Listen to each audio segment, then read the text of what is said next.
April 1945. A muddy road outside a shattered German village somewhere in Bavaria. The spring rain had turned the ground into thick brown soup that sucked at boots with every step. Eleanor Hayes crumpled into that mud, her legs giving out beneath her, unable to feel anything below her waist. Her 11 companions prepared to die beside her. They had walked for 4 days through the chaos of a collapsing nation beaten by their own retreating soldiers for the crime of survival. But when the American medics saw Eleanor's twisted spine and heard her screams echo across the bombed-out farmland, they didn't raise their rifles. They didn't turn away. They sprinted toward her medical bags, bouncing against their hips. This was not propaganda. This was war's strange mercy, and it would haunt them forever.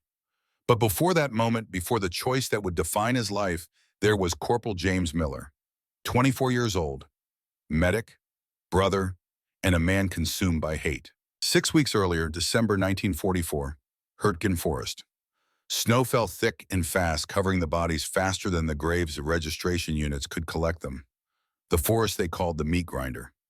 Trees exploded from artillery fire, sending splinters of wood flying like shrapnel. Men died from wood wounds more often than bullets. Tommy Miller lay in that snow, 19 years old, his dress uniform still crisp from the parade ground before deployment. Now it was soaked red. Jimmy knelt beside him, hands shaking as he tried to pack the abdominal wound. Too much damage, too much blood, no morphine left. Nothing left but watching his baby brother die. Jimmy, Tommy's voice was weak breath coming in short gasps. I can't feel my legs. You're gonna be fine, kid. Just hold on. The lie tasted like copper in Jimmy's mouth. Don't lie to me, Jim. I know. Jimmy's hands kept moving, kept trying, even as he felt Tommy's life slipping away under his fingers. Tell Ma, Tommy whispered. Tell her I wasn't scared. He was terrified. Jimmy could see it in his eyes. I'll tell her you were brave, the bravest. Tommy managed a weak smile. Did I do good? You did real good, Tommy, real good. Jimmy, it's cold. Jimmy ripped off his jacket, covered his brother. I know, buddy, I know. Don't hate them too much, okay? Tommy's breathing was labored now. Ma wouldn't want you to. He never finished the sentence. Jimmy held his brother's body in the snow for 20 minutes until Sergeant Robert Anderson physically pulled him away. He's gone, son. He's gone. Jimmy didn't cry, didn't scream, just stood there, snow falling on Tommy's still face, and felt something inside himself freeze solid. For 4 months after Tommy's death, Jimmy worked like a machine. Treat, stabilize, evacuate, repeat. He stopped looking German prisoners in the eye, stopped caring if they lived or died. Did the minimum required by the Geneva Convention and nothing more. Doc Anderson noticed. You can't keep doing this, Jimmy. Doing what? Treating them like objects. They're patients. They're enemy soldiers. They're kids, just like Tommy. Don't you dare compare them to Tommy. Doc's voice was quiet. I'm not, but hate's gonna eat you alive, son. Good, keeps me warm. No, it freezes you from the inside. Jimmy turned away. He didn't want wisdom. He wanted revenge. But the war wouldn't give him that satisfaction. So he settled for cold efficiency and counted the days until he could go home. April 23, 1945. The 128th Evacuation Hospital had been processing hundreds of German POWs daily. The Reich was collapsing. Soldiers surrendered in droves. Women and children fled westward, preferring American occupation to Soviet. Miller Anderson, Captain Thompson called out, need you to escort some prisoners back from Collection Point Alpha. 12 German women nurses and support staff. Routine transport. Yes, sir, Doc responded. Jimmy said nothing, just grabbed his medical bag and followed Doc to the Jeep. The drive took 30 minutes through countryside scarred by war. Burned out tanks, abandoned artillery. Refugees trudging along the roads with everything they owned on their backs. War's almost over, Jimmy, Doc said, trying to make conversation. Maybe 2 weeks. Yeah. What you gonna do after? Don't know, don't care. You gotta care about something. I did, he's dead. Doc fell silent. They found the 2 infantry privates standing guard over 12 women sitting by the roadside. Exhausted, filthy, terrified. What's the situation, Doc asked. Private Harris gestured to a woman lying in the mud. That one collapsed about an hour ago. Says she can't move her legs. We tried to get close, but they won't let us near her. Doc approached slowly, hands raised in a peaceful gesture. The women clustered tighter around their fallen companion. A tall woman with angular features stepped forward, blocking Doc's path. She spoke rapidly in German. She's protecting her, Doc observed. Jimmy, get the morphine ready. Jimmy didn't move. Corporal Miller, morphine, now. She's German. Doc turned and Jimmy had never seen that expression on the older man's face before. Pure steel. She's human. Morphine, that's an order. Jimmy's hands shook as he pulled out the syringe and morphine vial. Not from fear, from rage. 4 months of rage compressed into this moment. He knelt in the mud beside the woman. Blonde hair matted with dirt. Face contorted in agony. Spine twisted at an unnatural angle. She was maybe 26. Tommy's age if he'd lived. The woman looked up at him, terror in her eyes. She said something in German.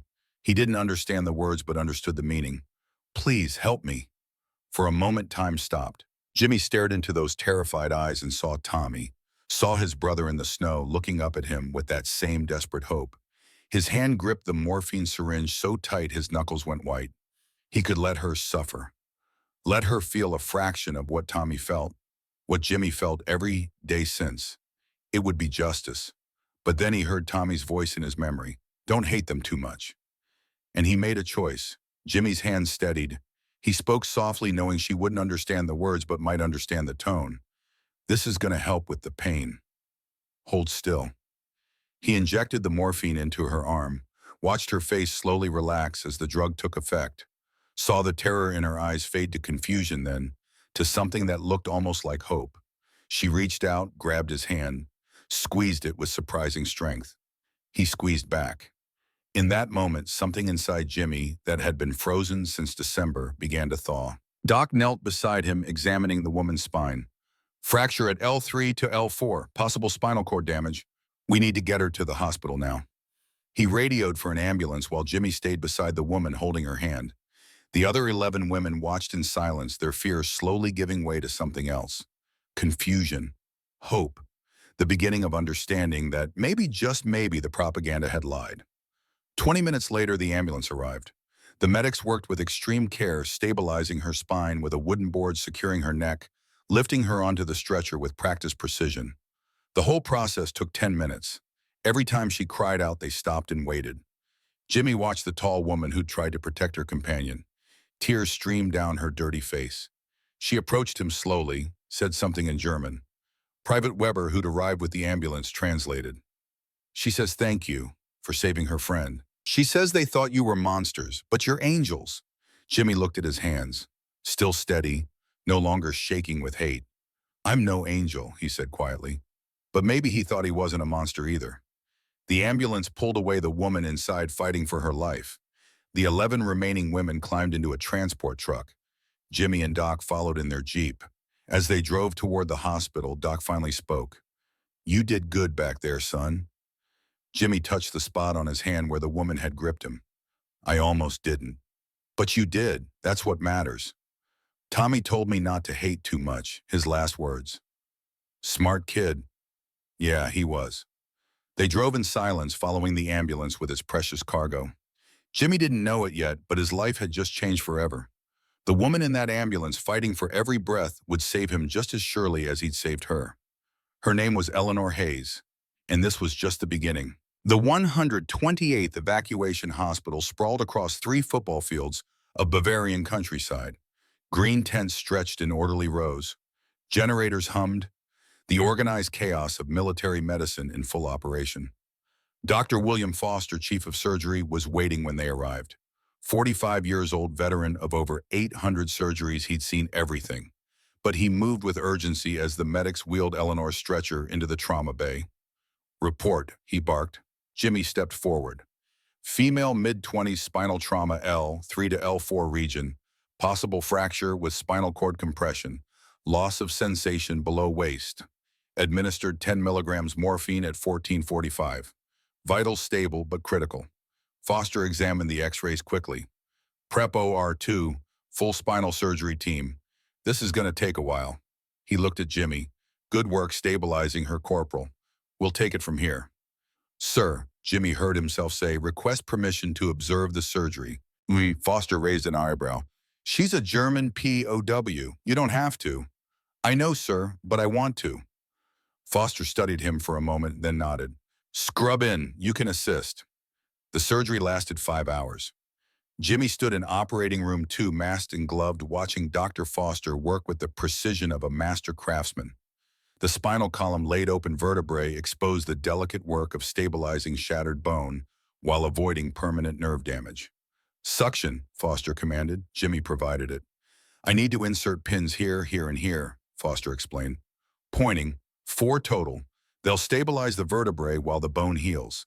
If we're lucky, and if we don't damage the spinal cord further, she might walk again. Might, Jimmy asked. 50-50 odds, maybe better. She's young, healthy. The break could have been worse. Foster carefully drilled the first pin. But there's no guarantees in spinal surgery. We do our best. The rest is up to her and God. 3 hours and complications arose. Internal bleeding around the spinal cord. They needed a transfusion. Type O negative, the nurse called out. Universal donor. Jimmy watched them hang the blood bag. American blood donated by American soldiers now flowing into a German woman's veins. Foster noticed his expression. That's your type, isn't it, Corporal? Yes, sir. You donated last month. Yes, sir. Then there's a good chance that's literally your blood keeping her alive right now. Jimmy stared at the crimson fluid dripping into Eleanor's IV. His blood. In a woman who 4 months ago he'd have happily watched die. The surgery continued. Hour 4, Foster was suturing the damaged dura around the spinal cord. Meticulous work. One mistake could mean paralysis. Hour 5 closing, layer by layer, muscle, fascia, skin.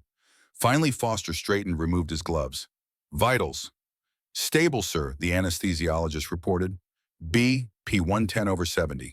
Heart rate 68. She's stable. Foster looked at Jimmy. She made it. Now we wait to see if she walks. They wheeled Eleanor to recovery.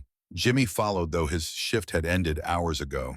He sat beside her bed as she slept morphine, keeping the pain at bay. Her face was peaceful now. Young, innocent, someone's daughter, maybe someone's sister. Who are you? He whispered in English, knowing she couldn't hear, couldn't understand. Who were you before this war? The night nurse, Captain Sarah Thompson, approached. You should get some rest, Corporal. I know. But you're not going to, are you? No, ma'am. She smiled gently. She's lucky to have someone care this much. I'm not sure why I do, Jimmy admitted. Sometimes we don't know why we care. We just do. That's what makes us human. Sarah left him alone with Eleanor. He pulled out his journal, started writing. April 23rd, 1945. Today I saved a German woman's life. Her spine was broken. We operated for 5 hours. I held her hand while she screamed. I gave her my blood when she bled. And I don't know why I care if she lives or dies, but I do. I care more than I've cared about anything since Tommy died. Maybe that's the answer. Maybe caring is how we come back to life. He stopped writing, looked at Eleanor, sleeping peacefully. Live, he whispered. Please live. Eleanor woke at dawn, confusion first. Where was she? The last thing she remembered was mud, pain, fear. Then she tried to move her legs. Nothing. Panic seized her. She tried to sit up, couldn't. Her back screamed in protest. Easy, easy. A voice, male, gentle. She turned her head. The American medic, the one with the kind eyes who'd held her hand. He was holding it again now. She tried to speak, but her mouth was so dry. He seemed to understand, held a cup of water to her lips. She drank gratefully. My legs, she managed in German, though she doubted he understood. I cannot feel my legs. He seemed to grasp her meaning from her expression, the way she looked down at her unmoving lower body. He said something in English, his tone calm and reassuring. A third person arrived. Younger man, also American. He spoke German. I am Private Weber, he said. I translate. The doctor comes soon. He will explain everything. Dr. Foster arrived 10 minutes later with Weber in tow. The examination was thorough and terrifying. Reflex tests, sensation tests, each negative result another weight on Eleanor's chest. Finally, through Weber, Foster spoke. Miss Hayes, you suffered a severe spinal fracture. We operated for 5 hours yesterday. We stabilized your spine with metal pins. The surgery was successful. Eleanor waited for the but you currently have no sensation or movement below the waist. This may be temporary, or it may be permanent. We won't know for several weeks. Will I walk again? She asked. Foster's honesty was brutal but kind. I don't know. We'll do everything we can. Physical therapy starts tomorrow, but I can't make promises I can't keep. Eleanor closed her eyes, felt tears leaking from the corners. Then she felt the American medic's hand tighten around hers. She opened her eyes, looked at him. He said something in English. Weber translated. He says, we'll fight like hell to make it happen. She searched the medic's face, saw determination there, saw compassion, saw something she never expected to see from an American soldier. Hope. What is your name? She asked through Weber. Corporal James Miller, but everyone calls me Jimmy. I am Eleanor Hayes. She paused. Thank you, Jimmy Miller, for saving my life.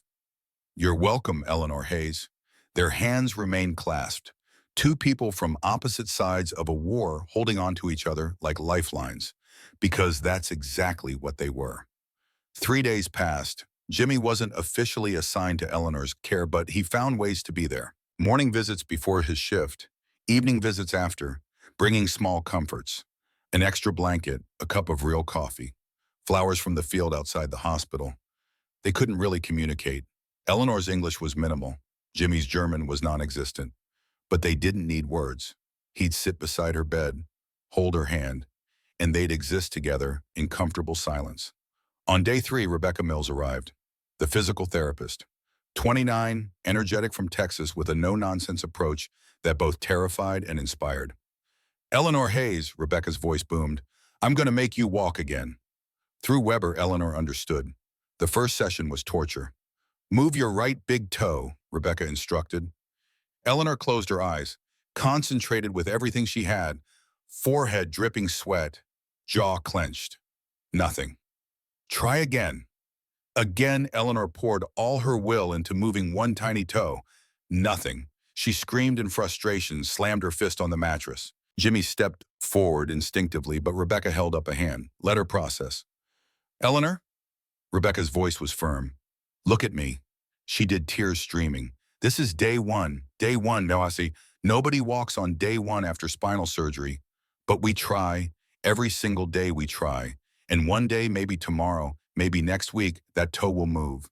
But only if you keep trying. Eleanor wiped her tears, nodded. That night, alone in her bed, Eleanor wept. Deep, racking sobs of fear and frustration. Jimmy found her like that during his evening visit. Sat beside her, didn't try to shush her or fix it. Just held her hand and let her cry. When she finally calmed, she looked at him and said one word in English she'd learned. Why? He understood the question. Why was he helping her? Why did he care? Jimmy thought about his answer. Finally, through Weber, who'd appeared, he said, because 4 months ago my brother died, and I've been angry ever since. Angry at Germans, angry at the war, angry at everything. Eleanor listened.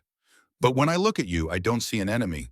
I see someone who's scared and hurt and fighting to survive, just like my brother was. And I couldn't save him. But maybe I can save you. Weber translated. Eleanor's eyes filled with fresh tears. She squeezed his hand. Your brother, she said in halting English. He was good man, the best. I'm sorry. Me too. They sat in silence, two people grieving different losses, finding unexpected comfort in each other. Day 5 brought the first miracle. Rebecca was conducting the afternoon session, Jimmy observing from the corner. Eleanor had been trying for 30 minutes to move her toes. Failure after failure. But then at minute 32, Eleanor gasped. I feel something. Rebecca grabbed a pin. Where? Show me. Eleanor pointed to her right big toe. Rebecca touched it with the pin. Do you feel this? Yes, I feel it. The room erupted, Rebecca whooping. Jimmy grinning so wide his face hurt. Eleanor crying happy tears. It was just sensation. Not movement yet, but it was progress. Again, Rebecca demanded. We're not stopping now. They worked for another hour.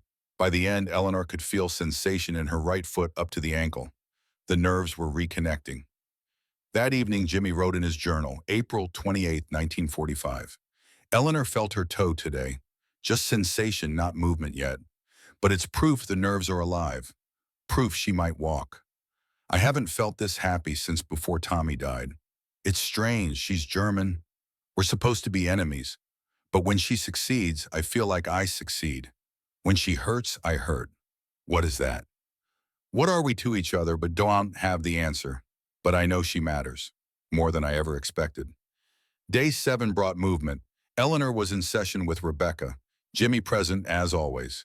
She'd been working on toe movement for 20 minutes. Once more, Rebecca encouraged. I know you're tired. But once more. Eleanor closed her eyes, took a deep breath, concentrated, and her right big toe moved. 1 millimeter. Barely visible.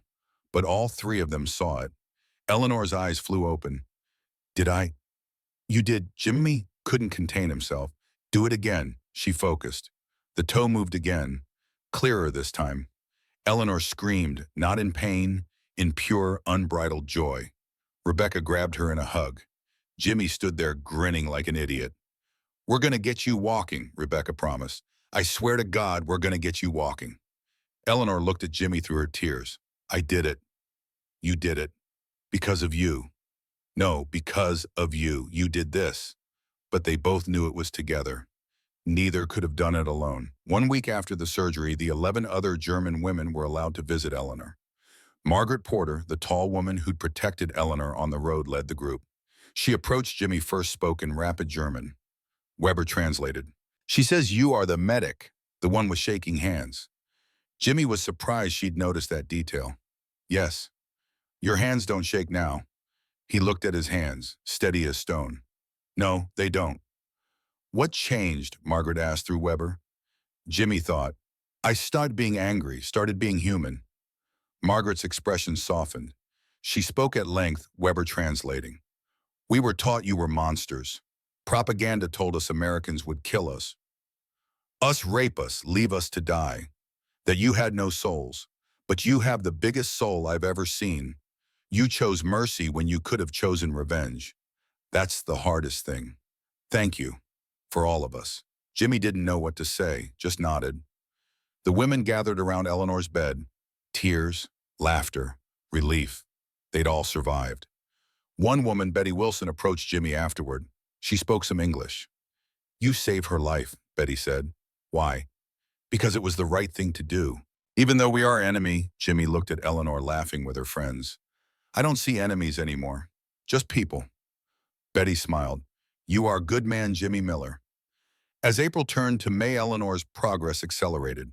Day 10 could move all toes on right foot, left foot still paralyzed. Day 12, sensation in both legs to mid-thigh. Day 14 could bend to right knee. Small movement, but movement. Each milestone, Jimmy was there. Encouraging, supporting, believing when Eleanor's faith wavered. They developed a routine. Morning visit before his shift, evening session after, and always holding hands. Frank Washington, Jimmy's friend and fellow medic, noticed. Brother, you sweet on that German girl. What? No, I just want her to walk. Why, because if she walks, it means something good came from this war. Frank studied him. You sure that's all? Jimmy paused. I don't know what we are, but she's important. That much I know.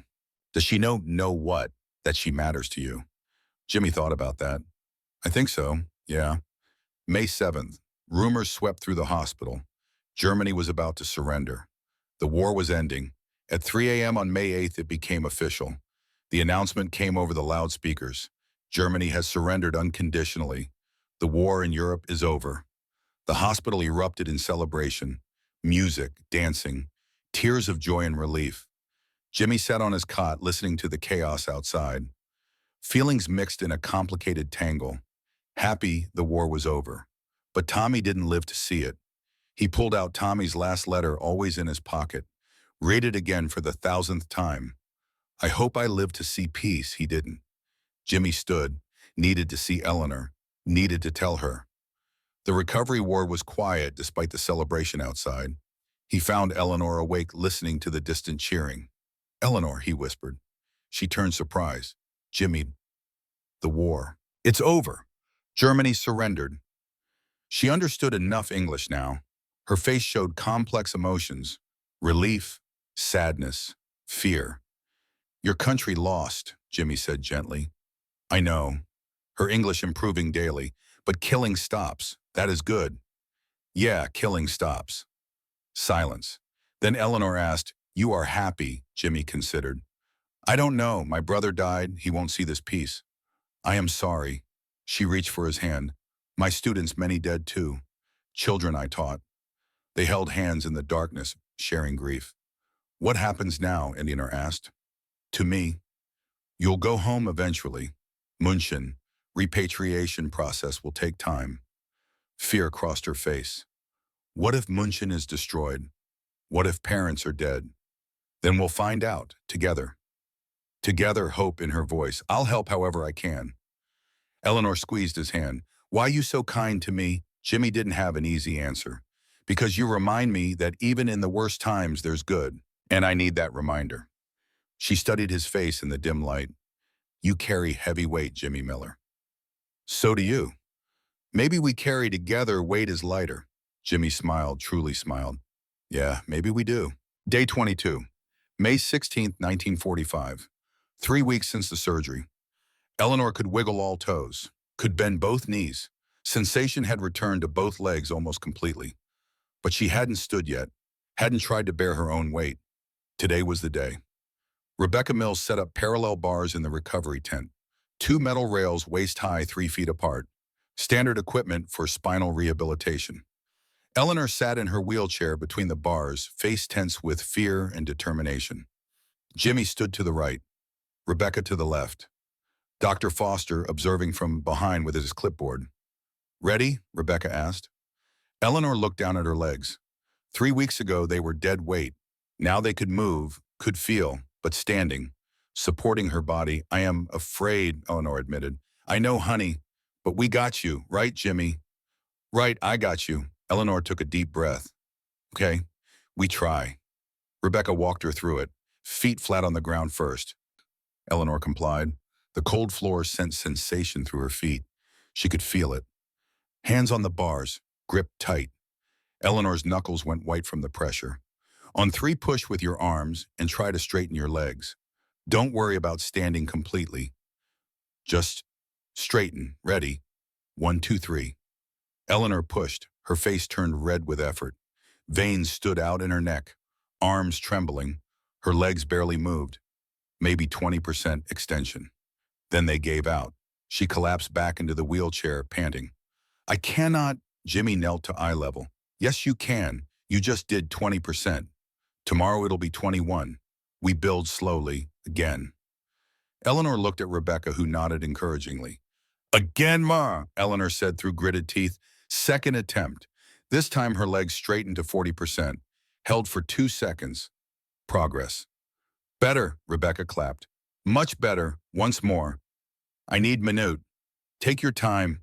Eleanor closed her eyes. Breathed deeply, centering herself. Then, I am ready again.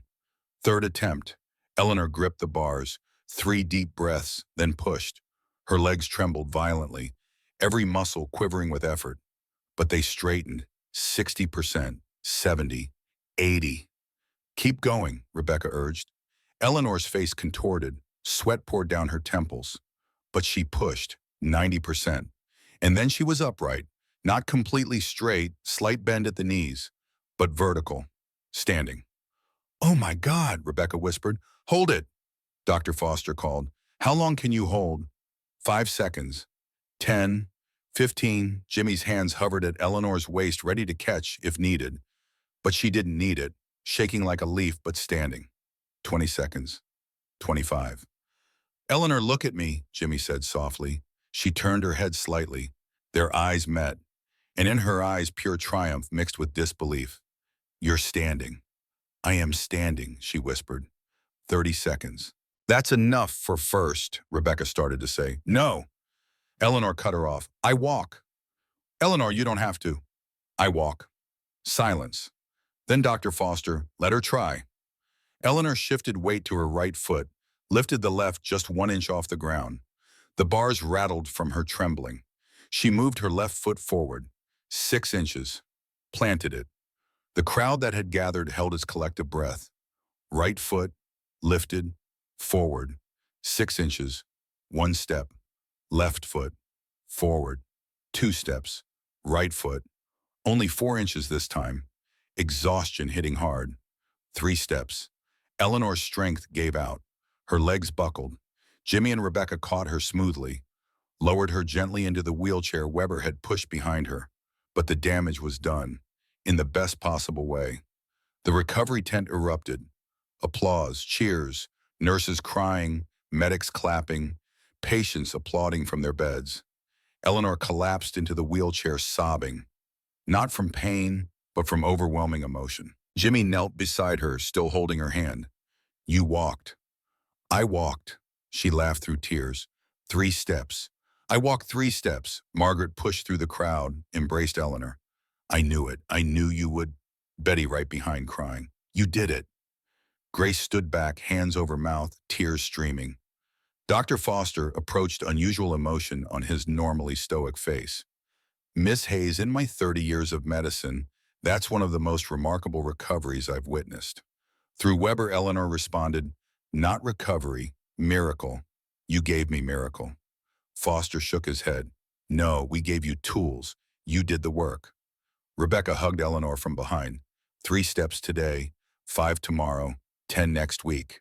By June, you'll walk out of here." Eleanor turned to Jimmy. They didn't speak. Didn't need to. In that shared look, understanding deeper than words. He had saved her life on a muddy road, but she had saved his soul in this tent. Even trade. That evening, Jimmy sat alone in the barracks. The other medics were at the VE Day celebration that was still going strong a week later. He pulled out his journal. May 16th, 1945. Eleanor walked today. 3 steps. I watched a woman who was paralyzed 3 weeks ago stand on her own legs and walk. Dr. Foster called it remarkable. I call it a miracle. But the real miracle isn't medical. It's what she did for me. 4 months ago, I was drowning in hate. She pulled me out, showed me I could still choose good. I came to Germany to fight. I'm leaving having learned to heal. Not just bodies, souls, starting with my own. He paused, pen hovering over the page. What happens when she leaves, when she goes back to Munich and I go back to Pennsylvania? Can we just write letters and pretend that's enough? He didn't have the answer. 5 days later, May 21st, Captain Thompson called a meeting with the 12 German women. Weber translating. Ladies' repatriation has been finalized. Transport to München is scheduled for June 10th, 3 weeks from today. Mixed reactions rippled through the group. Relief, fear. Eleanor felt both simultaneously. Thompson continued, each of you will receive clothing, food supplies for 1 week, medical certificates, and letters of safe conduct. He looked at Eleanor. For those with ongoing medical needs, we'll provide medications, instructions for German doctors, and follow-up recommendations. After the meeting, the 12 women gathered in their tent. Private conversation. Processing. Margaret spoke first. I have no family in München, but I'll find nursing work. That's all I know. Betty wiped her eyes. I go back to Anna, my daughter. She's waited long enough. Grace's voice was quiet but firm. I will write everything. My confession about the propaganda ministry. People need to know what we did, what I did. Rose, formerly the most skeptical, surprised everyone. I was wrong about the Americans. I'll tell people in Berlin. Some won't believe me, but I'll try. Eleanor had been silent. Finally, she spoke. I'll teach, if they'll let me, teach children to think, to question, to not repeat our mistakes. Margaret asked the difficult question, what about the Americans? What do we tell people about them? Silence. Grace broke it. The truth. We tell the truth. They showed mercy when they could have shown hate. That's a fact, not an opinion. Betty nodded. Some will call us collaborators. Let them, Eleanor said firmly. I won't lie to protect my reputation. Lies started this war. Only truth can end it. They made a pact that night.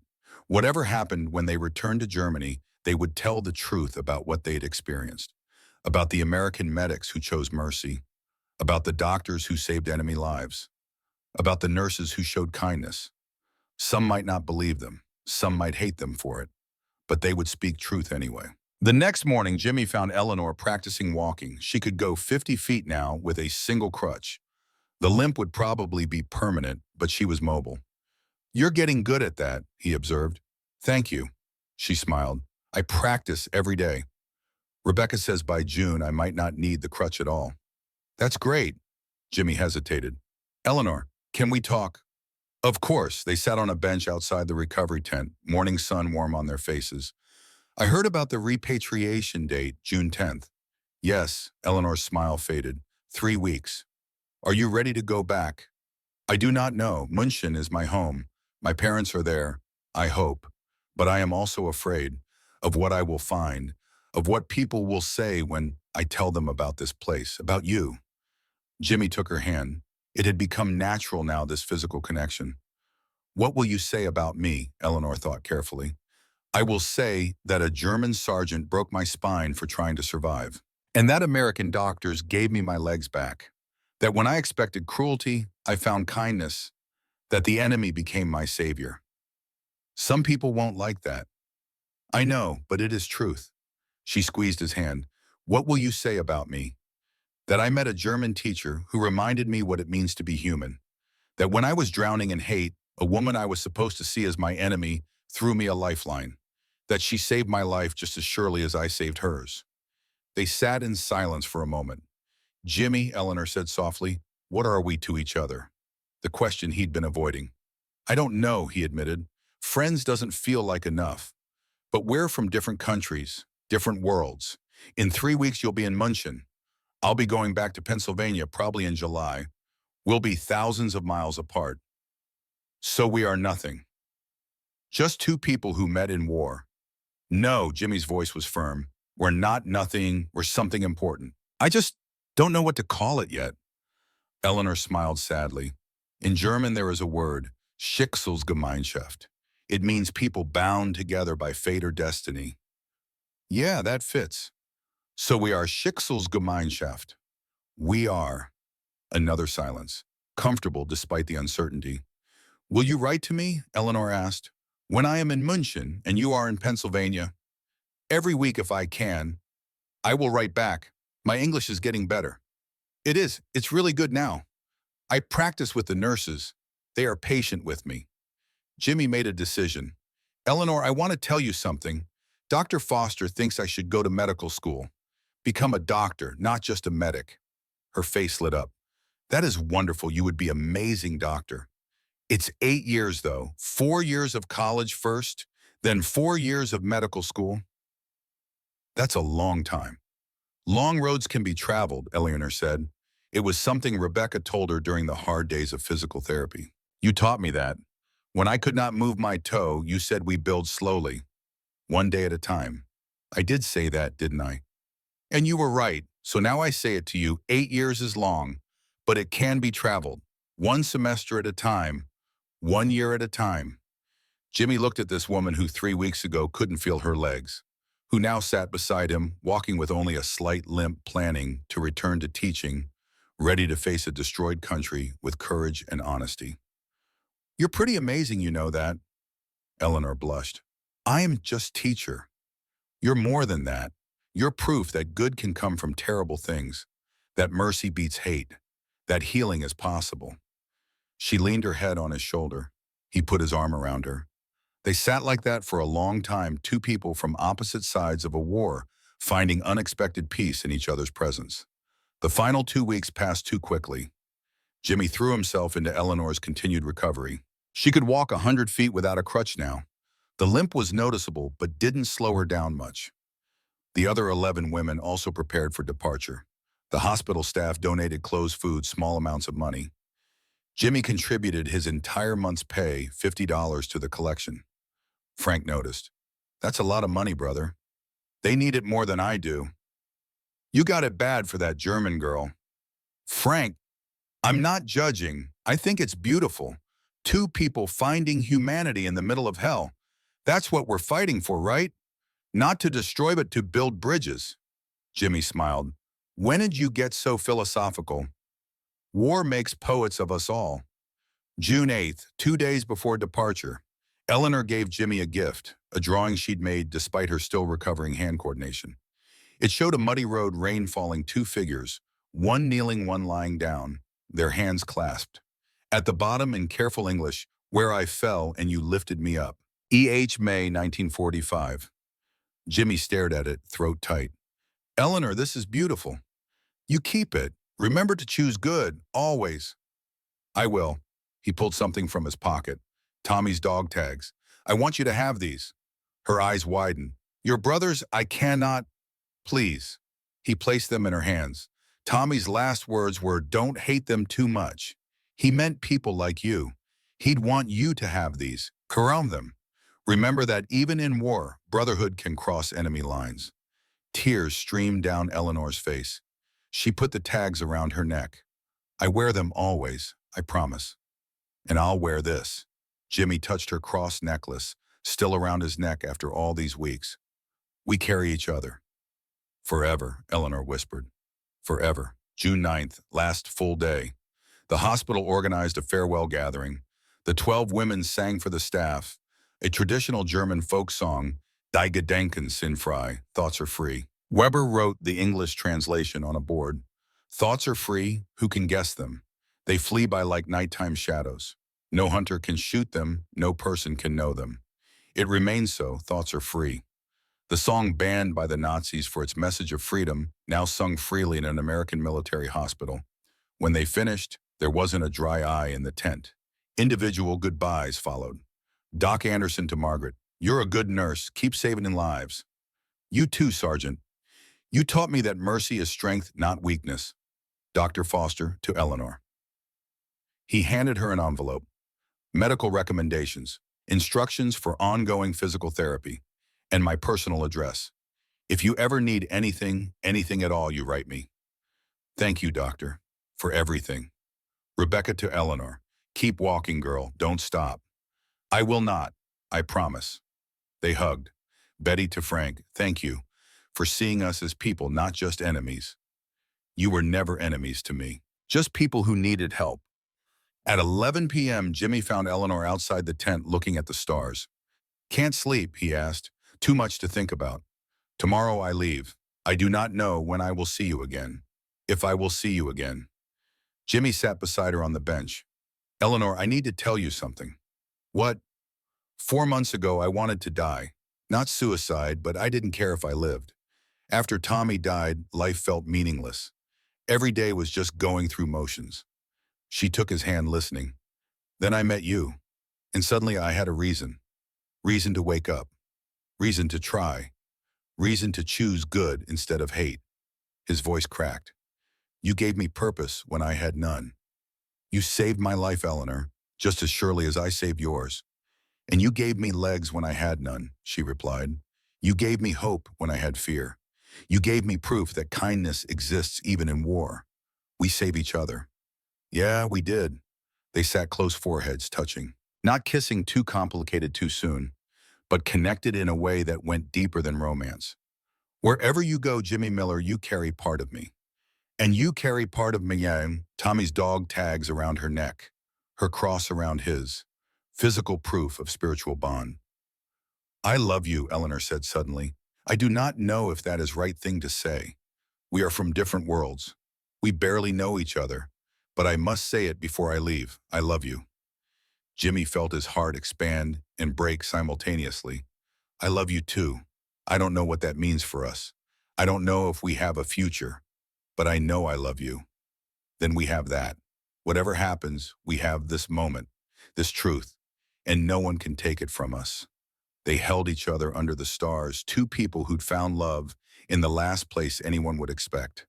In the ruins of war, in the space between enemy and friend, in the choice between hate and mercy. June 10th, 1945, 7 a.m. The trucks arrived right on time.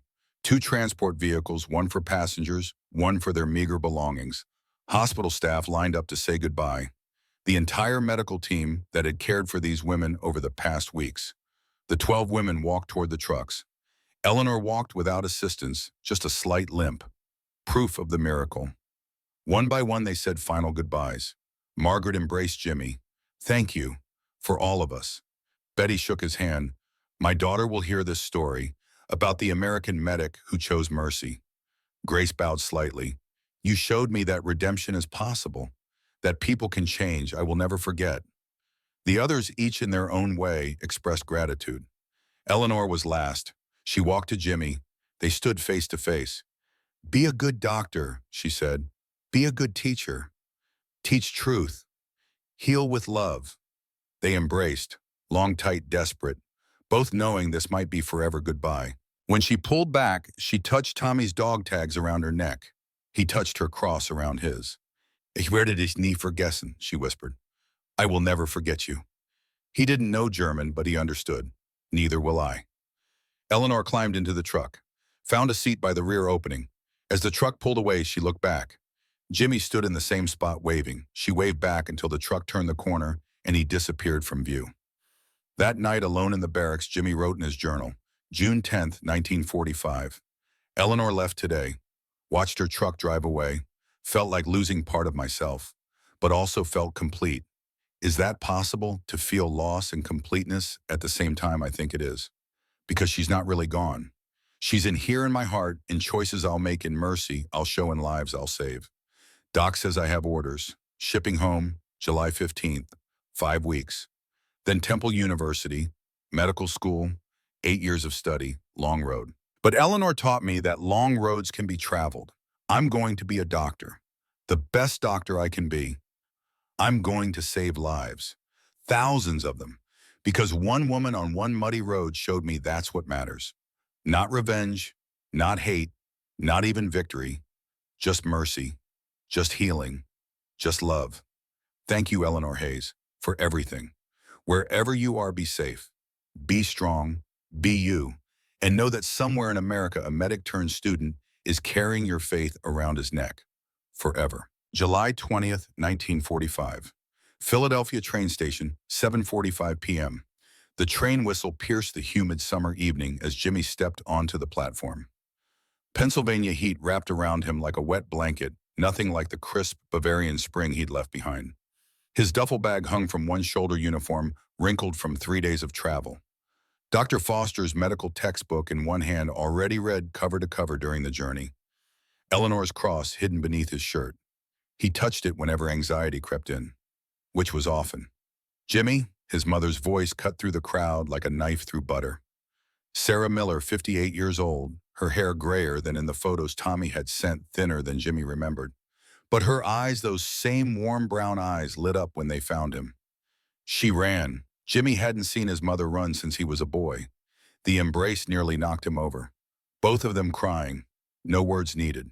Just the desperate grip of two people who'd lost so much, holding on to what remained. When she finally pulled back, Ma's hands cupped his face. Let me look at you. Her eyes cataloged every change.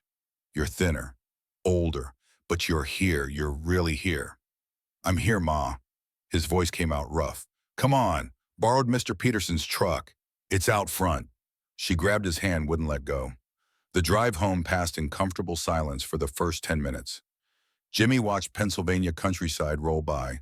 Farms, barns, cows grazing in twilight.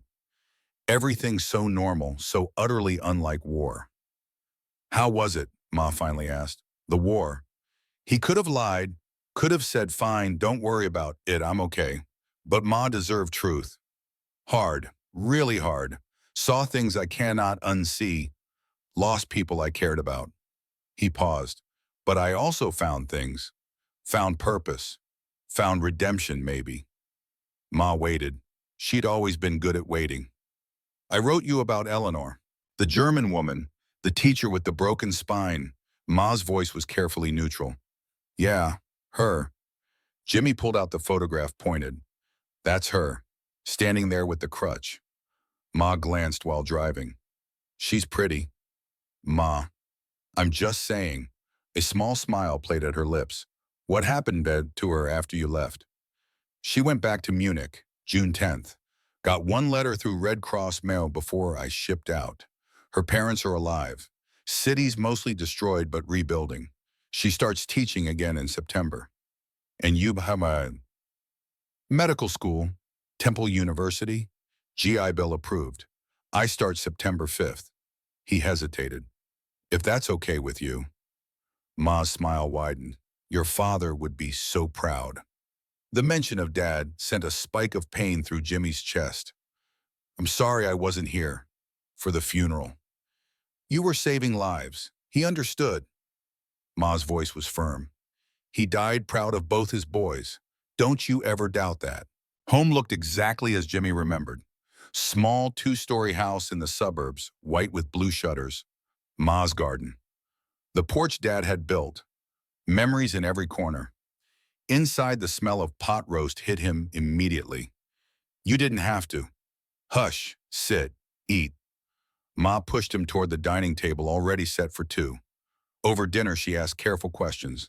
About the hospital, about Doc Anderson, about Dr. Foster. Not about combat, not about Tommy's death. Not yet. Jimmy answered, but his mind kept drifting. Strange being here in safety and peace, while Eleanor was thousands of miles away, rebuilding a broken country. After dinner, Ma said gently, Tommy's room.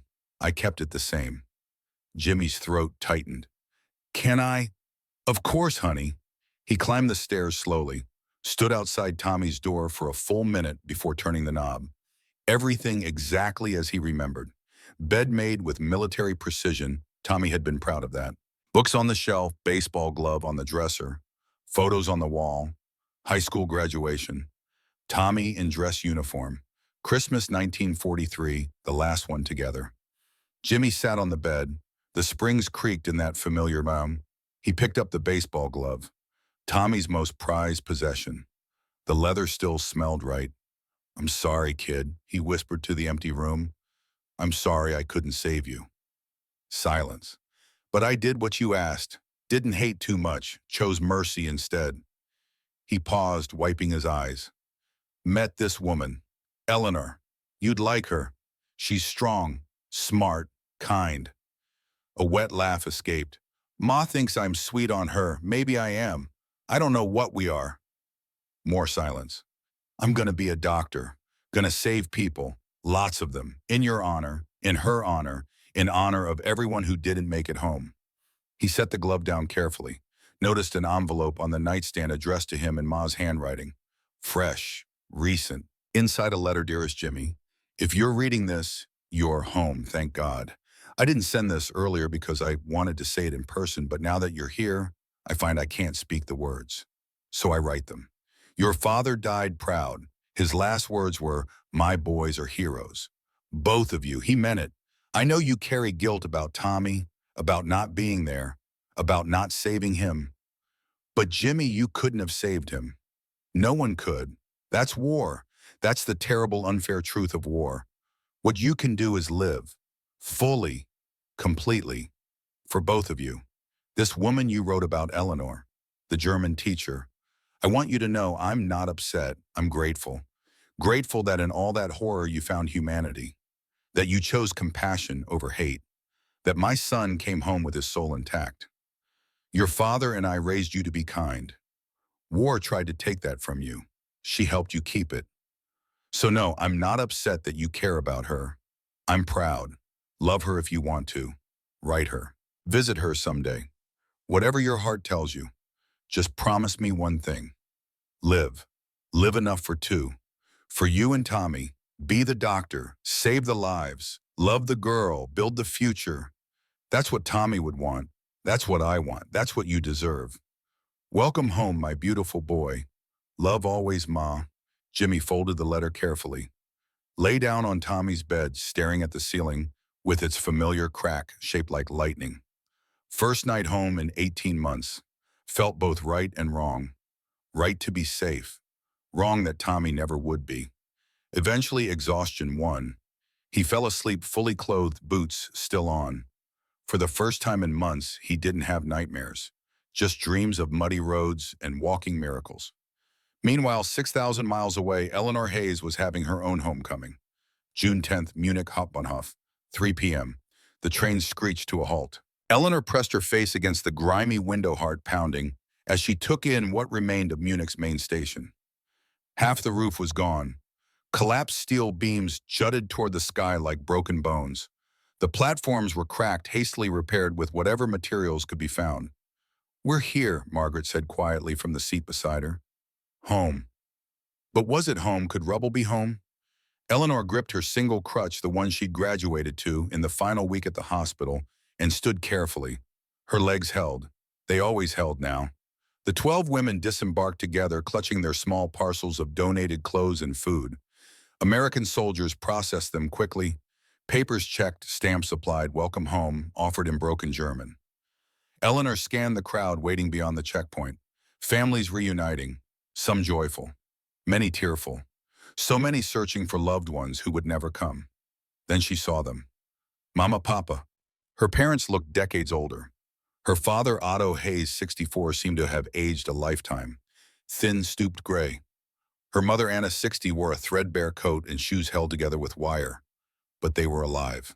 Eleanor dropped her crutch and ran, slight limp, be damned, into their arms. Mein Gott, her mother sobbed. We thought you were dead. When the letter stopped, I'm here, Mama, I'm here. Her father pulled back, eyes scanning her head to toe. His gaze caught on the limp, the way she favored her right leg. What happened to you? It's a long story, Papa. The walk to her parents' house took 45 minutes. Should have taken 15. But Munich was unrecognizable. Entire blocks simply gone. Reduced to rubble. The beautiful buildings Eleanor had grown up with, the Opera House, the Frauenkirche Cathedral, the university, all damaged or destroyed. People lived in basements and makeshift shelters in the shells of bombed buildings. American and British military vehicles rolled past. Occupation had begun. Her parents' house miraculously still stood. Damaged windows, broken and boarded roof partially collapsed. But standing. Inside smelled of mildew and decay. No electricity, no running water. Candles for light. This was home now. That first night over thin soup made from American rations Eleanor had brought, she told them every moment. The 4-day march. Sergeant Klaus beating her. The collapse, the American medics. Jimmy. She pulled out the x-rays Dr. Foster had given her, showed them the metal pins in her spine. Americans did this. Her father's voice was skeptical. They saved you. Yes, Papa. But we were told the propaganda said. The propaganda lied. Eleanor's voice was firm. She pulled Tommy's dog tags from beneath her shirt. These belonged to an American soldier. He died fighting us. His brother, a medic named Jimmy, gave them to me. Said even enemies are human. Her mother touched the tags with trembling fingers. What happened to this Jimmy? He went home to Pennsylvania to become a doctor. Eleanor's voice caught. I don't know if I'll ever see him again. Her mother's eyes were knowing. You love him. Mama, don't deny it. I see it in your face when you say his name. Eleanor looked down at her soup. It doesn't matter. He's there. I'm here. The world is broken. We rebuild separately. Her father spoke up. The world can be rebuilt together too, Liebling, if people choose it. 2 months later, August 15th. Eleanor stood outside the Munich Education Office, now run by American military government. The building had survived bombing, though bullet holes scarred its facade. She'd been granted an interview for a teaching position. Inside, an American officer, Major Stevens, according to his nameplate, sat behind a battered desk. Mid-40s, graying temples, kind but shrewd eyes. Miss Hayes, he gestured to a chair. His German was accented but functional. Please sit. She sat back straight, despite the pain that still flared when she held position too long. Your application is unusual. Stevens studied the papers. You were a teacher before the war, yes? Yes, sir, at Schiller Gymnasium, literature and history. And during the war, Eleanor took a breath. Truth. She'd promised herself truth. I continued teaching, under the right curriculum, which meant I taught propaganda. Stevens's expression didn't change. Go on. I taught children that the Allies were monsters, that Germany's cause was just, that surrender meant death. Her hands trembled in her lap. I believed it then. I don't now. What changed? She met his eyes. Americans saved my life. A German sergeant broke my spine for trying to surrender. American doctors operated for 5 hours to repair it. American medics held my hand when I was terrified. Americans taught me that the enemy was more human than my own side. Stevens leaned back. You have medical records from the 128th Evacuation Hospital. Dr. William Foster's signature. Impressive. They were very kind, sir. Miss Hayes, I'll be direct. We need teachers desperately. Munich's education system is in ruins. But we need teachers who will teach democracy, critical thinking, freedom of thought, not propaganda. Can you do that? Eleanor thought of Jimmy, of his words. When you teach again, teach children to think, to question. Yes, sir. That's exactly what I want to teach. I want to teach children to question everything and even me, to seek truth, not comfort, to think, not obey. Stephen smiled, first real smile of the interview. When can you start? September 3rd, 1945. Eleanor's first day of school. The classroom was in a partially bombed building. Half the roof was tarp, windows broken, covered with boards. 32 desks, mismatched, salvaged from ruins. 32 students, ages 12 to 15, the ones who survived. They stared at her as she limped to the front. Whispers about her limp, she heard them. Didn't care. She wrote on the chalkboard in large letters, Denk für dich selbst, think for yourself. Turn to face them. My name is Fraulein Hayes. For the past 4 years, you've been taught what to think. Starting today, I teach you how to think. Confused faces. First lesson. I'm going to tell you a story about how I was taught that Americans were monsters and how I learned that was a lie.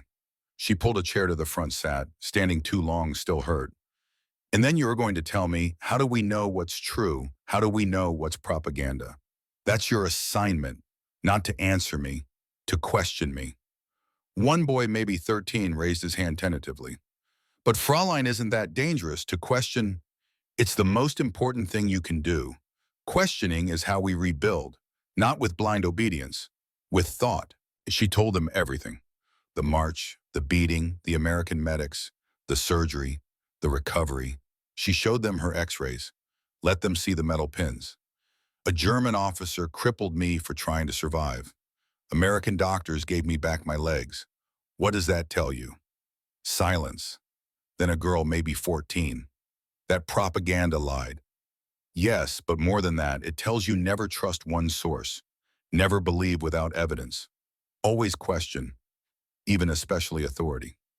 She could see it happening. The crack in the foundation of everything they'd been taught. Painful, necessary. This was her mission now, not just teaching reading and arithmetic, but teaching thought itself. Rebuilding minds, one student at a time. August 25th, a letter arrived. Eleanor was grading papers when her mother called up the stairs. Eleanor, mail from America. She nearly fell down the stairs in her haste.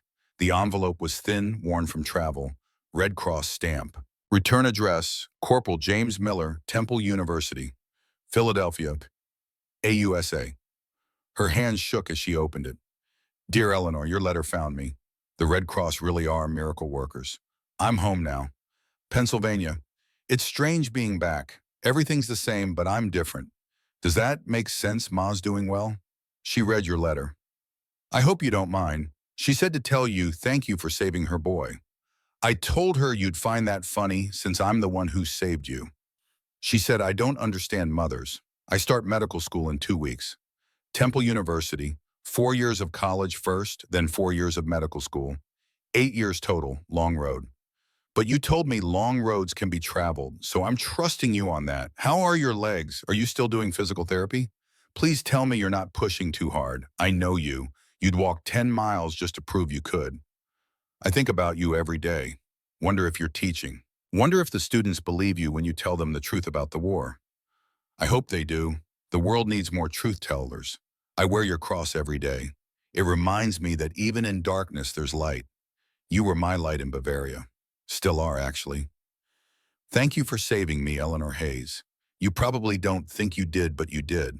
When I was drowning in hate, you threw me a lifeline called hope. Write back when you can. Tell me about Munich, about your students, about everything, yours, Jimmy. P.S. How are your legs? Yes, I asked twice, I worry. Eleanor read it 3 times, then a 4th. Then she cried. Good tears, relief tears, missing him tears. Her mother found her at the kitchen table, letter clutched to her chest. Good news or bad? Good. So good. Eleanor wiped her eyes. Mama, I need paper and a pen. Good ones. Writing back already?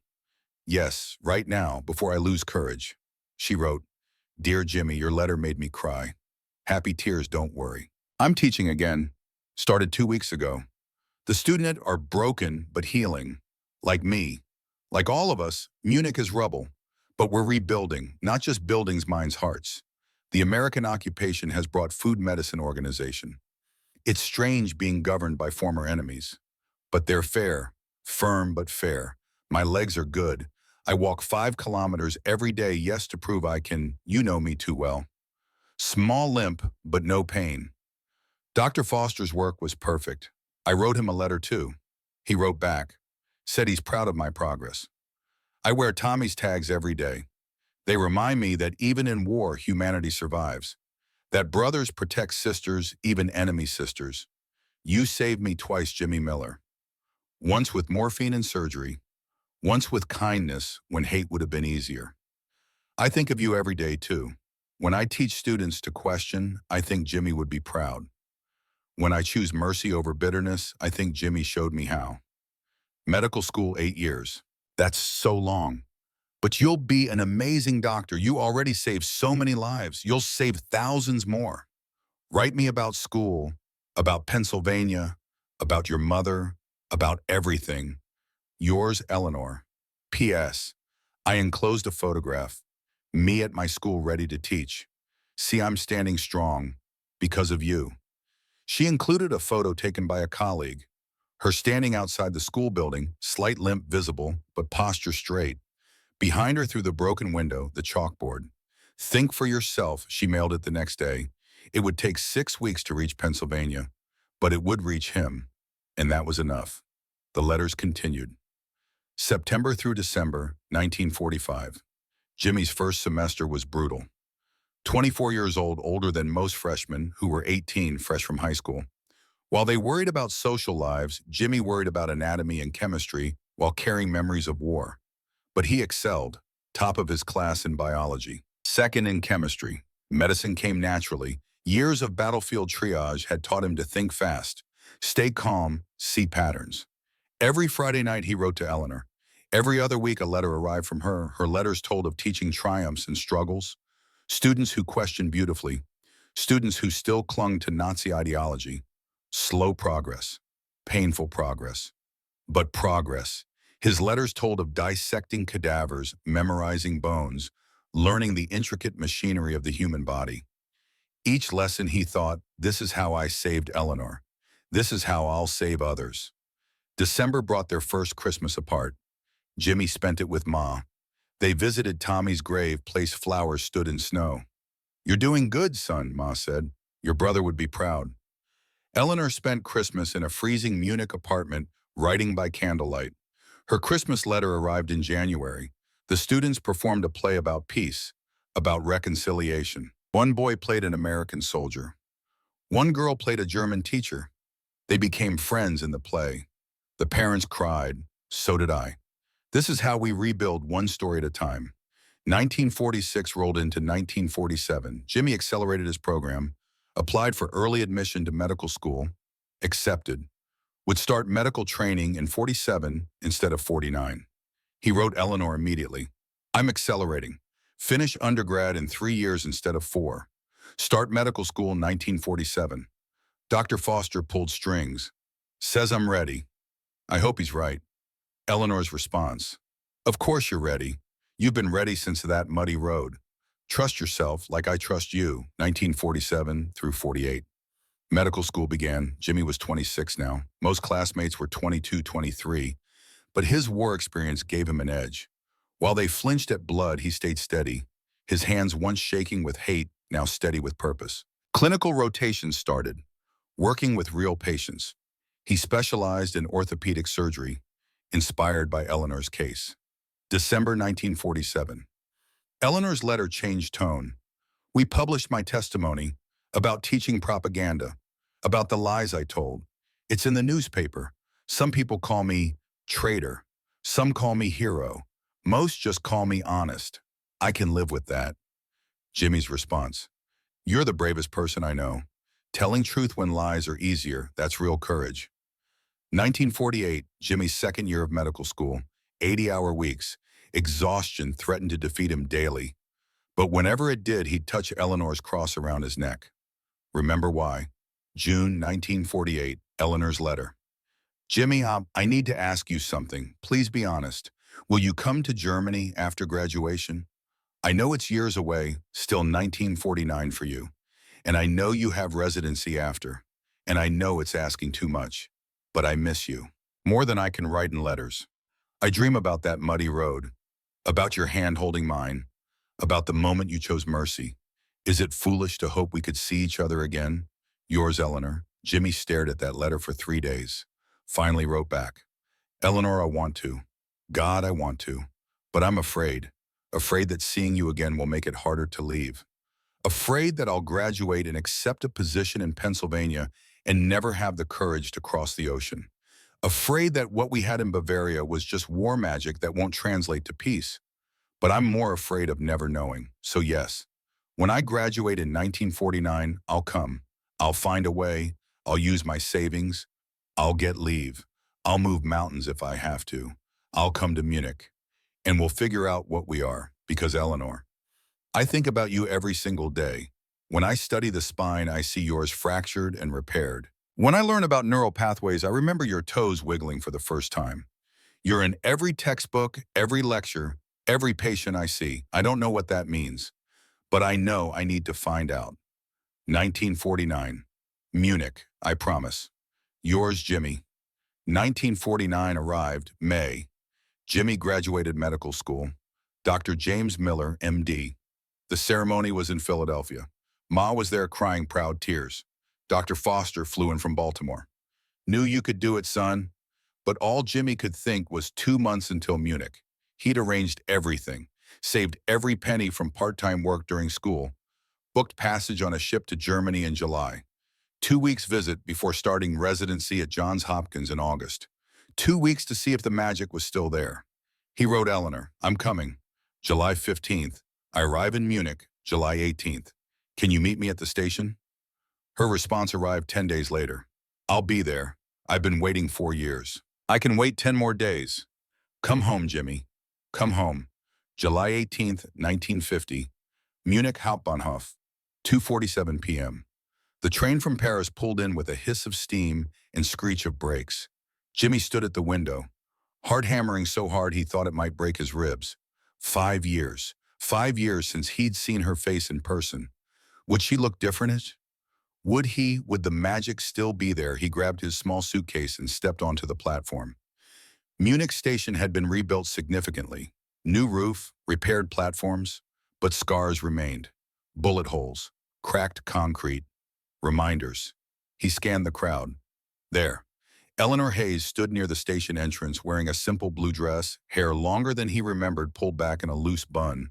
31 years old now, slight lines around her eyes that hadn't been there.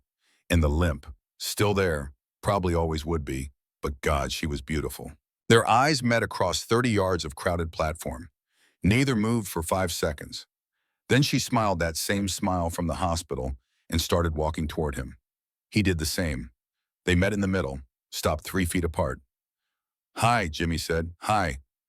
Eleanor's English had almost no accent now. Awkward pause. Then both laughed the same nervous, relieved laugh and closed the distance. The embrace was long, tight, desperate. 4 years of letters and longing compressed into one moment. You're here, Eleanor whispered against his shoulder. You're really here. I'm here. She pulled back, eyes scanning his face. You look tired. Residency hard. Very, but good tired. He smiled. You look amazing. Liar. I'm 31 and exhausted from teaching. Show me your hands. He extended his hands. Surgeon's hands now. Steady and sure. Eleanor took them, examined carefully. No shaking. Not since that day. Her eyes glistened. Come. I want to show you something. Eleanor drove a borrowed car from the school through rebuilt Munich. The city was unrecognizable from 45. Still scarred but alive. Rebuilding everywhere. New buildings rising. Streets cleared, people moving with purpose. Marshall Plan, Eleanor explained. American money rebuilding what American bombs destroyed. Ironic, yes. War's full of ironies. She drove to a school, modern building constructed in the past year. Schiller Gymnasium. This is where I teach. Inside, she led him to her classroom. Summer break, so it was empty, but the chalkboard still had her lesson from last week. Kritisches Denken. How do we distinguish truth from propaganda? This is what I teach, every day. Question everything. Seek evidence. Think for yourself. Jimmy walked around the room. Student work on the walls, essays about democracy, drawings about freedom, quotes from philosophers. One quote caught his eye, written in English. The enemy is not people. The enemy is ignorance. Did you write that? Yes, after I met you. He turned. She stood by her desk, watching him with an expression he couldn't quite read. Eleanor, why am I really here? She took a breath. Because I needed to see if what I feel is real or just memory. And what do you feel? She walked closer. When I teach my students about mercy, I think of you. When I choose forgiveness over bitterness, I remember your hand holding mine. When I walk, she gestured to her legs. Every step reminds me that you gave me this. Closer, 3 feet apart. I've spent 5 years wondering if I imagined how important you are to me. If distance made you mythic in my mind. If the scared girl in the mud just fell for her savior and mistook gratitude for something more. 2 feet. But seeing you now, I know it's not gratitude. 1 foot. What is it? Jimmy's voice barely above a whisper. I think I love you. I think I've loved you since the moment you chose mercy over hate. Silence. Jimmy's hands came up, cupped her face gently. I know I love you. I've known since you moved your toe for the first time and looked at me like I'd given you the world. Because in that moment you gave me mine. He kissed her. First kiss. 5 years in the making. Soft at first, tentative, then deeper. 5 years of longing poured into one moment. When they broke apart, both breathing hard, Eleanor rested her forehead against his. What do we do now? She whispered. I don't know. I have to go back. Residency, 3 more years in Baltimore. And I have my students here. My work. So we wait. We've been waiting 5 years. What's 3 more? Jimmy laughed. You make it sound easy. It won't be, but some things are worth waiting for. That night, Eleanor took him to dinner with her parents. Otto and Anna Hayes had aged, but well, thinner but alive and sharp. The conversation was in German. Jimmy's German was still terrible, but he understood basics. Eleanor translated the rest. So you're the American medic, Otto said, studying Jimmy. Yes, sir. The one who saved our daughter. I did my job, sir. Your job was to let her die. Enemy POW with broken spine. Resources better used elsewhere. Otto's voice wasn't accusing, just factual. Papa, Eleanor protested, but Otto continued, yet you chose to save her. Why, Jimmy thought carefully, because in that moment, she wasn't German or American. She was just a person in pain. And I'd become a medic to heal pain, not cause it. Otto nodded slowly. You gave me back my daughter. Gave Germany back a teacher who's changing minds. I'm in your debt. No debt, sir. Just choose mercy when you can. That's payment enough. Anna Hayes, who'd been quiet, spoke up. Will you stay in Germany? The question hung heavy. I can't, not now. Residency in America, 3 years. And after, Jimmy and Eleanor exchanged looks. We don't know, Eleanor admitted. We're figuring it out. Anna smiled. Good. Mystery is good. Means there's a future to discover. Over the next 2 weeks, Jimmy and Eleanor fell into rhythm. Mornings she showed him rebuilt Munich, the Frauenkirche Cathedral repaired, the university functional again, the English garden where they walked for hours. Afternoons he attended lectures at Munich Medical School, met German doctors, learned their techniques, shared American methods. Evenings dinner conversation, holding hands under tables. Stolen kisses when parents weren't looking. On July 23rd, they drove to Bavaria, to the muddy road. It wasn't muddy anymore. Paved now. Small memorial marker on the side. April 23rd, 1945. Here mercy triumphed over hate. Eleanor had arranged for it. They stood at the exact spot. Jimmy remembered perfectly. Where Eleanor had fallen, where he'd knelt, where he'd made the choice. 5 years ago, Eleanor said softly, I fell here thinking I would die. 5 years ago, I knelt here wanting you to. She turned, not surprised. I know. I saw it in your eyes. The hate. But I chose different. You did. Why, Jimmy thought. Because Tommy's last words were, don't hate them too much. And because when I looked at you, I saw me. Scared. Hurt. Human. They stood in silence, remembering. Then Eleanor. Jimmy, I need to ask you something. Okay. What are we doing? You go back to America in 4 days. Residency for 3 years. I'm here. My work is here. I know. Long distance for 3 more years. Then what? You come here, I go there. We meet in the middle, in the Atlantic Ocean. Despite the seriousness, Jimmy laughed. That would be a wet compromise. She didn't laugh. I'm serious. I love you. I know that now. But love isn't enough if we're on different continents. Jimmy took her hands.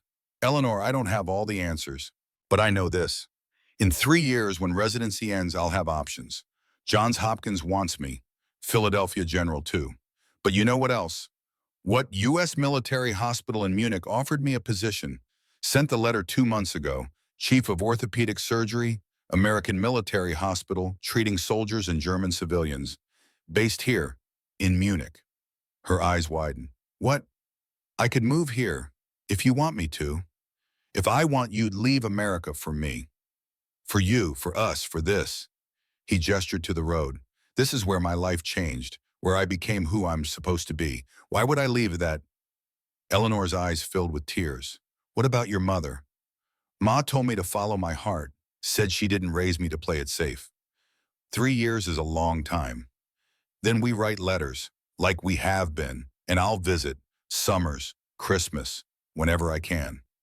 He pulled her closer. And in 3 years I come back, permanently, if you'll have me. If I'll have you, she laughed through tears. Jimmy Miller, I've been yours since you held my hand in the mud. Then we wait, 3 years, and then we build a life, together. He kissed her, deep and long and full of promise. 3 years passed in letters and occasional visits. August 1953. Jimmy's residency ended. 3 years, grueling, exhausting, incredible. He'd become one of the best orthopedic surgeons Johns Hopkins had seen. But he turned down their offer, packed his bags, said goodbye to Ma. Go get your girl Jimmy. Boarded a ship to Germany, arrived in Munich August 15, 1953. This time he wasn't visiting. This time he was staying. Eleanor met him at the station. Welcome home. Home, Jimmy repeated. Yeah, this is home now. September 1953. Jimmy started at U.S. Military Hospital Munich, Chief of Orthopedic Surgery, youngest person ever appointed. He treated American soldiers, German civilians, anyone who needed help. His first surgery in Germany, a German boy 12 years old hit by a car. Fractured spine. Family couldn't afford care. Jimmy operated for 6 hours. Pro bono. Saved the boy's ability to walk. When the father tried to pay. No charge, just teach your son to choose mercy. That's payment. Eleanor heard about it, showed up that night with dinner. You did it again, chose to save instead of hate. Learn from the best. December 1953. Jimmy proposed. Munich beer garden. Under Christmas lights. Eleanor Hayes, will you marry me? She pretended to think. Took you long enough. Is that a yes? Yes, you ridiculous man, yes. They kissed while the entire beer garden cheered. March 1954. The wedding. Small ceremony. Munich Catholic Church rebuilt after bombing. Attendees. Jimmy's side, Ma Doc Anderson, Frank Washington, Dr. Foster. Eleanor's side, parents Margaret Betty Grace, the others from the 12. Weber officiated as translator. Vows in English and German. Eleanor wore a simple white dress. Jimmy wore his army dress uniform. She wore Tommy's dog tags. He wore her cross. Full circle. When they kissed, Margaret sobbed so loudly the priest paused. At the reception toasts. Ma, to my son who crossed an ocean for love, your father would be so proud. Foster Bayan, to the best student I ever taught, May you save as many lives together as you've already saved separately. Margaret, to the enemy who showed us mercy, and to the woman brave enough to love him. Otto, to the American who gave me back my daughter. You're my son now. July 1955. Daughter born, Sarah Marie Miller, named after Jimmy's ma and Eleanor's mother. Jimmy delivered her himself, his hand steady catching his daughter as she entered the world. Eleanor exhausted but radiant. She's perfect, like her mother. August 1957, son born, Thomas James Miller, named after Tommy. Ma flew from Pennsylvania to meet him. Held her grandson, cried. Tommy would have loved him. The years rolled by. Jimmy's career flourished. Published papers on spinal surgery, trained German surgeons, built bridges between American and German medical communities. Eleanor's career soared. Principal now, her critical thinking curriculum adopted nationwide in West Germany. Published a book, Teaching After Trauma Education in Post-War Germany. They raised their children bilingual. American and German, two cultures, one family. Every April 23rd anniversary of the muddy road they visited the memorial. Brought the kids when old enough. Told them the story. Sarah, age 7. Daddy saved Mama. Yes, sweetheart. That's romantic. Tommy Jr., age 5. Was Uncle Tommy brave? The bravest. 1962. Berlin Wall went up. Jimmy and Eleanor attended protests. Held signs. Walls divide, mercy unites. 1965. Jimmy performed his 1,000th spinal surgery. Success rate 78%. Patient 1,000. A young American soldier paralyzed in training accident. Jimmy operated 8 hours. Soldier walked again. The soldier's mother wrote, You gave me back my son, just like someone gave you back your wife. Thank you doesn't cover it. But thank you, 1967. Eleanor's book translated to 12 languages. Harvard invited her to lecture. She spoke for 90 minutes without notes about teaching truth in the aftermath of propaganda. Standing ovation, April 1970, 25th anniversary, 25 years since the muddy road. Jimmy, 49, and Eleanor, 51, organized a reunion. Munich hosted. Attendees, Doc Anderson, 68, Frank Washington, 47, Dr. Foster, 71, Rebecca Mills, 55, Captain Thompson, 30 plus, others from the hospital, and the 12 women. Well, 10, 2 had died, but the rest came. Margaret, 56, Betty, 53, Grace, 55, the others. Ceremony at Munich City Hall. Plaque unveiled. In memory of those who chose mercy over hatred. April to May, 1945. Doc Anderson spoke. 25 years ago, we saw enemies as enemies, but some of us saw enemies as human. Corporal Miller taught me that. By saving Eleanor, and Eleanor taught us all. By forgiving. Eleanor spoke. I fell on a muddy road expecting death. Instead, I found life, found love, found purpose, because strangers chose kindness. That's the victory. Not military, but human. Jimmy spoke. My brother died 4 months before I met Eleanor. I carried hate like a weapon. She disarmed me with her humanity. That's the real miracle of that road. Not the medical one, but the human one. Newspapers covered it. Story went international. 1971, Jimmy and Eleanor published joint memoir, The Muddy Road When Enemy Became Savior, co-authored. His perspective, her perspective, intertwined chapters, published in German and English simultaneously. Reception, Germany bestseller. USA moderate success. Veteran communities embraced it. Eventually 30 languages, book tour. They spoke together, finished each other's sentences, told the story as one. Audiences cried every time. 1975. Sarah, 20, graduated university. Became professor of international relations. Tommy Jr., 18, started medical school. Wanted to be orthopedic surgeon like his father. Jimmy watched his son study anatomy. Full circle. 1980, Jimmy, 59, considered retirement. But patients still needed him. Eleanor, 61, did retire from teaching. But wrote, consulted, spoke. They traveled. America, Germany, Europe. Saw the world at peace together. 1985, 40th anniversary, smaller celebration.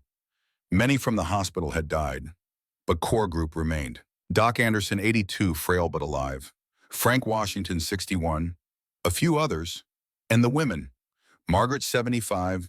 Betty, 68. Grace, 70. Where Doc Anderson pulled Jimmy aside.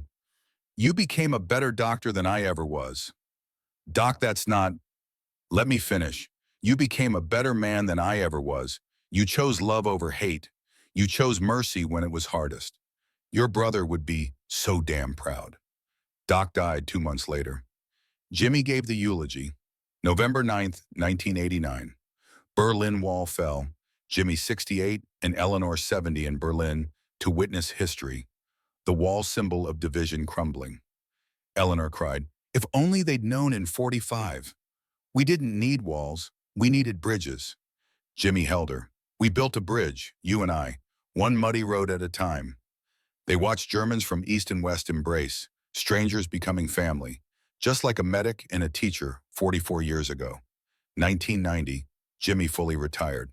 Age 69, performed 10,347 surgeries over 37 years. 78% success rate, Eleanor asked. "Any regrets?"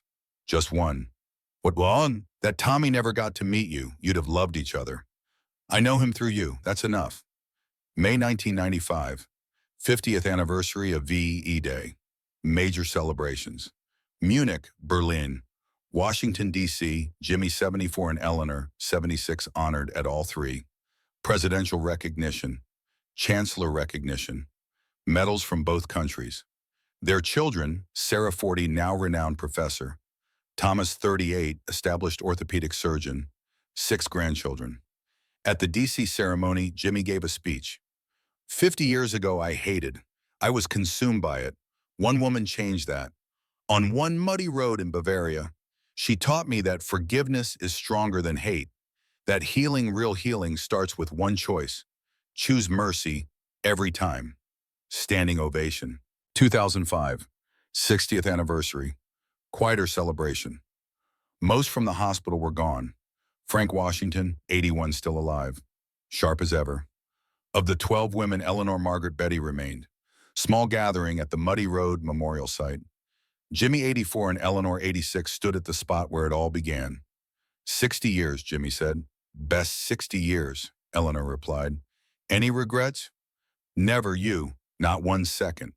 They held hands, older, grayer, slower, but still them, still the medic and the teacher, still choosing mercy. February 2015, Eleanor's death. Eleanor died peacefully at age 96, at home, in the Munich house she and Jimmy had shared for 60 years, surrounded by family, Sarah holding one hand, Thomas the other, Jimmy at her bedside. Her last words to Jimmy, "See you on the road." He understood, the muddy road, where they'd meet again. She died at 3:47 a.m. Jimmy held her for an hour, then finally let go. The funeral, Munich Cathedral, 500 plus attendees, students she'd taught now in their 60s and 70s. Doctors Jimmy had trained, colleagues, family, friends. Margaret, 95, in wheelchair attended. Last of the 12 women, Jimmy gave the eulogy, voice steady despite grief. "She saved my life. Not on that road, though she did that too. Every day after. She taught me love is louder than war. Forgiveness is the only victory that matters. And mercy, mercy is the bravest choice we ever make." Pause. The world lost a great teacher today, but heaven gained the greatest one I ever knew. Buried in Munich Cemetery. Headstone, Eleanor Hayes Miller, 1919 to 2015. Teacher, truth teller, beloved. Thoughts are free. December 2018, Jimmy's death. Jimmy lived 3 more years, wrote final chapters of their story, updated the memoir, but age caught up. 97 years old. Hospice care at home. Children and grandchildren present. Tommy's dog tags around his neck. Eleanor had been buried with her own set, a second pair Jimmy got made. Eleanor's cross in his hand. Last conversation with son Thomas. "Dad, are you afraid?" "No, I'm going to see her, and Tommy, and Doc, and all the people I lost." "What should we do with your story?" "Tell it, keep telling it. The muddy road, the choice, the love. Tell them mercy always wins. Thomas, I will, Dad, promise. Jimmy smiled. Good boy. Last word. Eleanor died peacefully. December 12, 2018, age 97. The funeral. Buried next to Eleanor. Munich Cemetery. Joint headstone. Dr. James Jimmy Miller, 1921 to 2018. Healer. Husband. Hero. Eleanor Hayes Miller, 1919 to 2015. Teacher. Wife. Light. Together, they chose mercy when hate was easier and changed the world one life at a time. 2025. The legacy lives on. The Miller Foundation, established by Sarah and Thomas, funds U.S.-German medical exchanges, spinal injury research, war reconciliation education, annual Muddy Road Scholarship for medical students studying peace. The book, The Muddy Road, still in print, 30-plus languages, 3 million-plus copies sold. Required reading in German and American schools. Adapted into documentary. The Last Mercy. The Memorial. Bavaria site now official landmark. Thousands visit annually. Plaque in English and German. Here, April 23, 1945, enemy became human. Final scene. 2025. Thomas Miller, 88, stands at the Muddy Road Memorial with his grandson, medical student, 22 years old. Tell me the story again, Grandpa. Thomas smiles. Your great-grandfather saved a woman here. Your great-grandmother. He could have let her die. He chose to save her. And that choice changed everything. Because he became a doctor. No, because he became human again. Because he chose mercy over hate. And that rippled out. To me. To you. To thousands of lives saved. To students taught to think. To a world that learned forgiveness is possible. The young man looks at the memorial. I want to be like him. Then choose mercy. Every time. Even when it's hard. Especially when it's hard. They stand in silence. The road paved now, peaceful. Birds singing. Sun shining. No mud. No war. No hate. Just a memorial. And a choice that echoes through generations. Some roads are muddy. Some are hard. Some are bloody. But every road is a choice. I chose mercy. I chose love. I chose Eleanor. And I would choose her again. Every time. In every life. Because that's what it means to be human. To choose light when darkness is easier. To choose life when death is simpler. To choose love when hate is all you've known. That's the victory. Not in war. In peace. Not in hate. In forgiveness. Not in death. In mercy. That's my legacy. That's our story. The Muddy Road that led to everything. Dr. James Jimmy Miller, 1921 to 2018. Eleanor Hayes Miller, 1919 to 2015. Married 62 years. Saved over 10,000 lives between them. Taught 50,000 plus students. Proved that even in war's darkest hour, humanity can triumph. Their story is true, their love was real, their choice changed the world. One muddy road at a time.